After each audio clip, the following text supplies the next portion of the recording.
వనపర్తి జిల్లా కేంద్రంలో Nagavaram శివారిలోని Manikanta వెంచర్లులో block number సిలో ఇంతకుముందే ఎయిర్టెల్ టవర్ వేయడం జరిగింది. దాన్ని నిలిపివేయాలని చాలా ప్రయత్నించినా జరగలేదు. ఇప్పుడు కూడా మళ్లీ జియో టవర్ వేస్తున్నారు. దాని వేయవద్దు అని ధర్నా చేయడం జరిగింది. ఇక్కడ ఎంతోమంది పేదవాళ్లు ప్లాట్లు లేదా ఇండ్లు కట్టుకొని ఉన్నారు. ఇంటి మధ్యలో ఇలాంటి టవర్లు వేస్తే రేడియేషన్ ప్రాబ్లం వలన ఇబ్బందులు ఎదుర్కోవాల్సి వస్తుంది. అలాగే ఎవరైనా ఖాళీ ప్లాట్లను అమ్ముకోవాలన్నా కొనడానికి ఎవరు ముందుకు రావడం లేదు. లక్షలు పెట్టి అప్పులు చేసి తీసుకున్న ప్లాట్లు అమ్మాలన్న ఇల్లు కట్టుకోవాలని ఇబ్బందికరంగా ఉంది.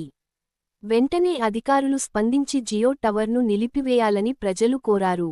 73 ప్లాట్ల మట్టి తీసి నా దాంట్లో వచ్చి అబ్జెక్షన్ చేస్తే తీస్తున్నాను. కొన్ని పైసలు ఈ టవర్ వేస్తున్నాం. టవర్ వల్ల నష్టపోతున్నాం.